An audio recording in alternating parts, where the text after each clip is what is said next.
அனைத்து தமிழ் மக்களுக்கும் கணேஷின் பணிவான வணக்கம். என்னோட சேனலை நீங்கள் சப்ஸ்கிரைப் பண்ணலன்னா சப்ஸ்கிரைப் பண்ணிக்கோங்க. என்னோட ஒரிஜினல் டெலிகிராம் சேனல் லிங்க்கும் ஃப்ரீயாக டிமேட் அக்கௌண்ட் வேணும்னா அதோட லிங்க்கும் பார்த்தீங்கன்னா வீடியோ டிஸ்கிரிப்ஷனில் கொடுத்துருக்கேன். ஸோ ஜாயின் பண்ணாதவங்க ஜாயின் பண்ணிக்கோங்க.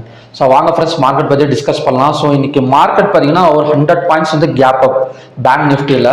அதாவது நேற்று ஹை வந்து 53,256. ஸோ இன்னைக்கு ஒரு புதுசாக ஒரு ஆல் டைம் ஹை வந்து கிரியேட் ஆயிருக்கு. ஸோ மார்க்கெட் அங்கேருந்து பார்த்தீங்கன்னா இறங்கியிருக்கு.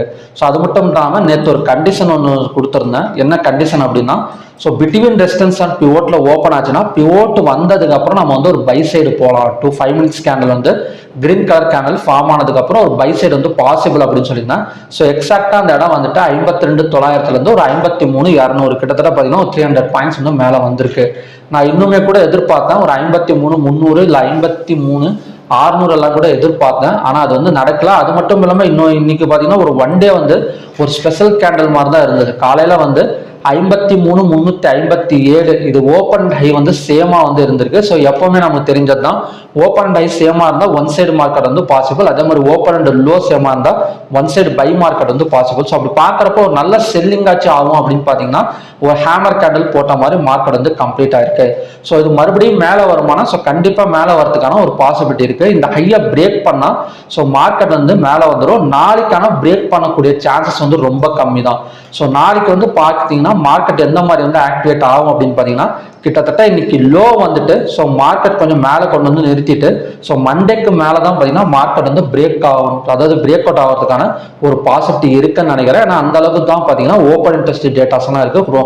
ரொம்ப பெருசாலாம் இல்லை. அதாவது ரெண்டு பக்கமே பை பண்ணி ரைட்டர்ஸ் கலந்து மாதிரி தான் பார்த்தீங்கன்னா ஓப்பன் இன்ட்ரெஸ்ட் டேட்டா வந்து ஃபார்ம் ஆயிருக்கு. ஸோ அப்படி பார்க்குறப்ப ஸோ நாளைக்கும் கண்டிப்பாக வந்து ஒரு சைட்வேஸ் மார்க்கெட், அதாவது இன்னைக்கு எப்படி கொஞ்சம் இறங்கி ஏறிச்சோ ஸோ அதே மாதிரி நாளைக்கு ஏறி இறங்கலாம், இல்லை இறங்கி ஏறலாம். ஸோ ஒரு குறிப்பிட்ட ரேஞ்சுக்குள்ளார தான் பார்த்தீங்கன்னா மார்க்கெட் வந்து ஒரு டிராவல் ஆகிற மாதிரி தெரியுது.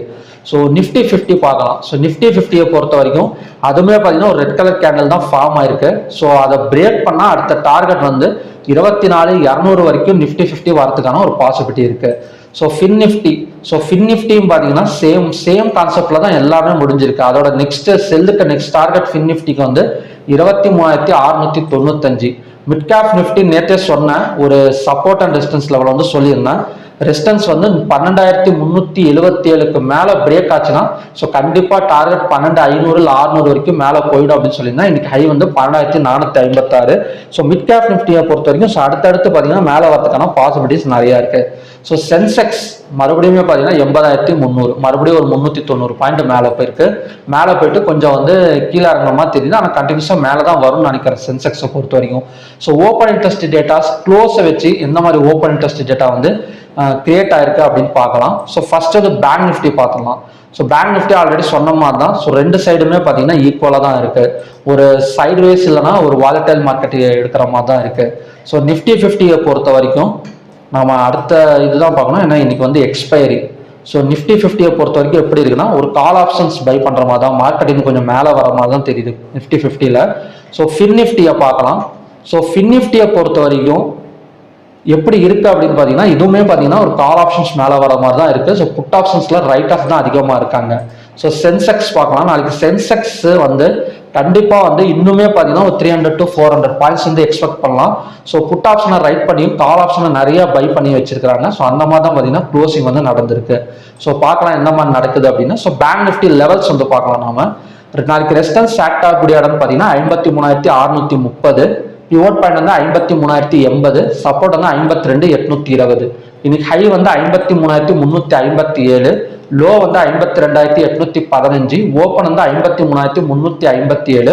க்ளோஸ் வந்து 53,103. கிட்டத்தட்ட ஓப்பன் ஆனது வந்து ஒரு 200 பாயிண்ட்ஸ் கீழே தான் வந்து க்ளோசிங் வந்து வச்சிருக்கு. செல்லிங் ப்ரெஷரா பையிங் ப்ரெஷராங்கிறது தெரியல. ஸோ மற்றபடி பார்த்தீங்கன்னா மார்க்கெட் ரெண்டு சைடுமே பார்த்தீங்கன்னா ஒரு நல்ல ஆப்பர்ச்சுனிட்டி வந்து கொடுத்துருக்கு. ஒரு கால் ஆப்ஷன் சைடும் ஒரு புட் ஆப்ஷன் சைடும் பார்த்தீங்கன்னா நல்ல ஆப்பர்ச்சுனிட்டி வந்து கொடுத்துருக்கு. நாளைக்கு அதே மாதிரி ஆப்பர்ச்சுனிட்டி வந்து கொடுக்கறதுக்கான ஒரு பாசிபிலிட்டிஸும் இருக்கு. ஸோ அதுபடி பார்த்தீங்கன்னா ஃபர்ஸ்ட் வந்து மார்க்கெட் வந்து பிட்வீன் பிவோட் அண்ட் சப்போர்ட்ல ஓப்பன் ஆகக்கூடிய ஒரு பாசிபிலிட்டி இருக்கு. ஸோ இந்த மாதிரி ஓப்பன் ஆகிறப்ப இந்த லோ வர வரைக்கும் வெயிட் பண்ணுங்க. அதாவது ஃபார் எக்ஸாம்பிள் இந்த இடத்துல ஓப்பன் ஆச்சுன்னா லோ வர வரைக்கும் பார்த்துட்டு ஸோ அந்த இடத்துல 5 minutes candle green colour candle form ஆனா ஸோ அந்த இருந்து பார்த்தீங்கன்னா மார்க்கெட் மறுபடியுமே இந்த ரெசிஸ்டன்ஸ், அதாவது இந்த ஹை வரைக்குமே வரதுக்கான ஒரு பாசிபிலிட்டி இருக்கு. ஸோ மார்க்கெட்ல நம்ம என்ன பண்ணணும்னா ஃபர்ஸ்ட் கண்டிஷனா இந்த இடத்துல ஓப்பன் ஆனா ஸோ இந்த லோ வந்ததுக்கு அப்புறம் பை போகிறதுக்கு பாசிபிள் இருக்கு. ஸோ ரெண்டாவது கண்டிஷன் படி பிட்வீன் ரெசிஸ்டன்ஸ் அண்ட் பிவோட்ல ஓப்பன் ஆச்சுன்னா ஸோ இந்த ஹை வந்ததுக்கு அப்புறம் மார்க்கெட் கீழே இருந்ததுக்கான பாசிபிலிட்டி இருக்கு. இந்த ஹை வந்து 53,357. ஸோ அந்த ஹை வந்ததுக்கு அப்புறம் 5 minutes candle red colour candle form ஆனா ஸோ அங்கிருந்து பார்த்தீங்கன்னா மார்க்கெட் கீழே இருந்ததுக்கான ஒரு பாசிபிலிட்டி இருக்கு. சப்போஸ் இது பிரேக் ஆயிடுச்சு அப்படின்னா அது ஓப்பன் டெஸ்ட் டேட்டா வச்சு தான் நம்ம வந்து பார்க்க முடியும்.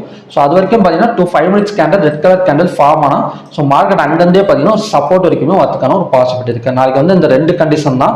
ஸோ இன்னொரு ஸ்பெஷல் கண்டிஷன் வந்து ஒன்று சொல்லிடுறேன். அதாவது இந்த மூணாவது கண்டிஷனா எடுத்துக்கோங்க. இந்த க்ளோஸுக்கு கீழே ஓப்பன் ஆனா செல், அதே மாதிரி இந்த க்ளோஸுக்கு மேலே ஓப்பன் ஆனா பை. இந்த க்ளோஸுக்கு கீழே ஓப்பன் ஆகிறப்ப எவ்வளோ தூரம் செல்லிங் பாசிபிள் அப்படின்னா இந்த லோ வரைக்கும் பாசிபிள். அதே மாதிரி இந்த க்ளோஸுக்கு மேலே ஓப்பன் ஆனால் இந்த ஹை வரைக்கும் பார்த்தீங்கன்னா பையிங் வந்து பாசிபிள். ஸோ ஓகே ஃப்ரெண்ட்ஸ், இதுதான் பார்த்தீங்கன்னா நாளைக்கான 3 கண்டிஷன்ஸ். ஸோ பார்க்கலாம் எந்த மாதிரி வந்து நடக்குது அப்படின்னு. ஃபர்ஸ்ட் கண்டிஷன் படி பிட்வீன் பிவோட் அண்ட் சப்போர்ட்ல ஓப்பன் ஆனால் லோ வந்ததுக்கப்புறம் பையிங் பாசிபிள். அதோட டார்கெட் வந்து இந்த ரெசிஸ்டன்ஸ். அதே மாதிரி பிட்வீன் ரெசிஸ்டன்ஸ் அண்ட் பிவோட்ல ஓப்பன் ஆனால் இந்த ஹை வந்ததுக்கு அப்புறம் செல்லிங் வந்து possible. 5 minutes candle red colour candle form ஆனதுக்கு அப்புறம் செல்லிங் பாசிபிள். ஸோ அதோட டார்கெட் வந்து இந்த சப்போர்ட் வரைக்கும். ஸோ ஓவராலாக பார்த்தீங்கன்னா மார்க்கெட் வந்து ஸோ இந்த மாதிரி 2 இடத்துல ஓப்பன் ஆச்சுன்னா ஒரு வாலடைல் மார்க்கெட் தான் பார்த்தீங்கன்னா மார்க்கெட் வந்து நடக்கும். ஸோ மூணாவது க்ளோஸுக்கு மேலே ஓப்பன் ஆனால் பையிங் பாசிபிள். ஸோ அதே மாதிரி க்ளோஸுக்கு கீழே ஓப்பன் ஆனால் செல்லிங் வந்து பாசிபிள். ஸோ இந்த மாதிரி தான் பார்த்தீங்கன்னா மார்க்கெட்டிங் க்ளோசிங் கேண்டல் வந்து இன்னைக்கு வந்து நமக்கு வந்து தெரியப்படுத்துது. ஸோ ஸ்டாக்ஸ் வந்து அடுத்தது பார்க்கலாம். ஸ்டாக்ஸ் வந்து நேற்று வந்து ஃபெடரல் பேங்க்ல சொல்லியிருந்தேன் 179.03 வந்தா பை சைடு போகிறதுக்கான பாசிபிள். அதோட டார்கெட் வந்து 181 அப்படின்னு சொல்லியிருந்தேன். ஸோ எக்ஸாக்டா அந்த இடம் டச் பண்ணிட்டு 181 பக்கம் வந்திருக்கு மார்க்கெட். ஸோ ரெண்டாவது ஹெச்டிஎஃப்சி பேங்க். ஸோ ஹெச்டிஎஃப்சி பேங்க்ல ஒரு சப்போர்ட் லைன் வந்து டிரா பண்ணினா 1734.65. ஸோ அந்த இடம் வந்து டச் பண்ணால் மேலே வரலாம் அப்படின்னு சொல்லியிருந்தா நான் இந்த இடம் வந்து டச் பண்ணிட்டு மார்க்கெட் மேலே வரல. ஸோ மேக்ஸிமம் அதுக்கு நியர்பைல தான் பார்த்தீங்கன்னா மார்க்கெட் வந்து முடிஞ்சிருக்கு. ஸோ மூணாவதா கொட்டாக் பேங்க். ஸோ கொட்டாக் பேங்க்ல 1789.95 பை அப்படின்னு சொல்லியிருந்தேன். ஆனால் ஹையர் கட் பண்ணாலும் பை போகலாம் அப்படின்னு சொல்லியிருந்தேன். ஸோ எக்ஸாக்டா ஹையர் கட் பண்ணிட்டு 1838 வரைக்குமே பார்த்தீங்கன்னா மார்க்கெட் வந்து வந்திருக்கு. ஸோ நாளைக்கு வந்து எந்த மாதிரி பேங்க்ஸ் வந்து பாசிபிள், ஒரு நல்ல ஒரு பை சைட் செல் சைட் அப்படின்னு பார்த்தோம் அப்படின்னா ஸோ ஃபர்ஸ்ட் வந்து பார்த்தீங்கன்னா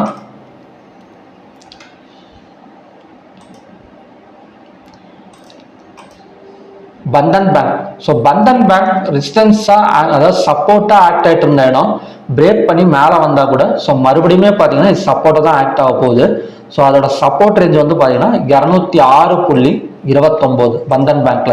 ஸோ மறுபடியும் 206.30 வந்தா அதோட டார்கெட் வந்து 210 இல்லை 14 வரைக்குமே பார்த்தீங்கன்னா ஒரு கம்மிங் டேஸ்ல வந்து வரதுக்கான ஒரு பாசிபிலிட்டி இருக்கு பந்தன் பேங்க்ல. ஸோ பந்தன் பேங்க் இறங்கின மாதிரி தான் தெரியும்.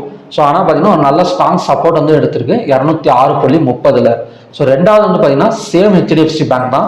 ஸோ ஹெச்டிஎஃப்சி பேங்கை பொறுத்த வரைக்கும் நாம் ஆல்ரெடி டிரா பண்ணி வச்சிருக்கிற 1734.65 மேலே ஓப்பன் ஆனால் பையிங் பாசிபிள். அதோட டார்கெட் வந்து 1750 1760.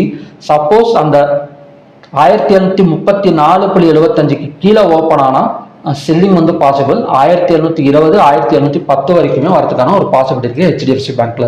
ஸோ மூணாவதா வந்து பார்த்தீங்கன்னா AU bank. So AU bank மறுபடியுமே பார்த்தீங்கன்னா அந்த ரெசிஸ்டன்ஸுக்கு தாங்க போயிட்டு இருக்கு 687.40. ஸோ அந்த இடம் வந்தால் செல்லிங் வந்து பாசிபிள். அதோட டார்கெட் வந்து 680 670 வரைக்குமே வாய்ப்புகள் இருக்கு. அது மட்டும் இல்லாமல் இன்னைக்கு ஹையர் கட் பண்ணால் பை சைடு வந்து பாசிபிள். அதோட டார்கெட் வந்து 687.40. நீங்க பாத்தீங்கன்னாலே தெரியும் ஏயு பேங்கை பொறுத்த வரைக்கும் ஒரு குறிப்பிட்ட ரேஞ்சில் தான் பார்த்தீங்கன்னா மார்க்கெட் வந்து ஒன் டே கேண்டில் தான் வச்சிருக்கேன். நீங்க பாத்தீங்கன்னா தெரியும் 687.40 649.90 இந்த ரெண்டுக்கும் நடுவில் தான் பார்த்தீங்கன்னா கிட்டத்தட்ட ஒரு 2 மாசமாவே கிட்டத்தட்ட ஒரு மாசமாவே சுத்திட்டு இருக்கு.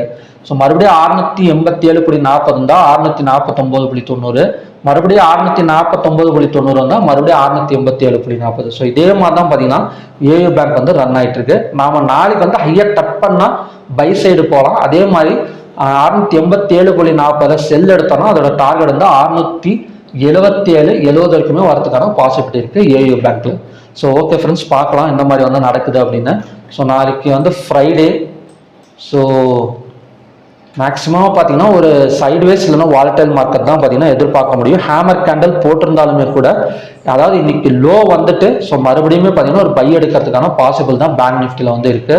ஸோ நிஃப்டி 50 ஆல்ரெடி சொல்லிட்டேன். ஸோ சேம் தான் ஒரே மாதிரி தான் கேண்டில் வந்து க்ளோஸ் ஆயிருக்கு. மிட் கேப் நிஃப்டி தான் ஸோ அடுத்தது ஹையாக பிரேக் பண்ணால் இன்னும் கொஞ்சம் மேலேயும், ஸோ அதே மாதிரி சென்செக்ஸ் ஹையாக பிரேக் பண்ணால் இன்னொரு 80,000 81,000 எல்லாம் வரதுக்காக சான்சஸும் இருக்கும் பார்த்தீங்கன்னா சென்செக்ஸ்லேயும் மிட் கேப் நிஃப்டியில் இருக்குது. ஸோ மற்றபடி bank Nifty, Nifty 50, fin Nifty எல்லாம் பார்த்தீங்கன்னா ஒரு குறிப்பிட்ட வாலடைல் மார்க்கெட்டாக தான் நாளைக்கு வந்து ஒரு சைட்வேஸ் மார்க்கெட்டை தான் வந்து நாளைக்கு வந்து எதிர்பார்க்க முடியும். ஸோ ஓகே ஃப்ரெண்ட்ஸ், மறுபடியும் பார்த்தீங்கன்னா ஒரு நல்ல ப்ரெடிக்ஷனோட நான் வந்து உங்களை மீட் பண்ணுறேன். நன்றி, வணக்கம்.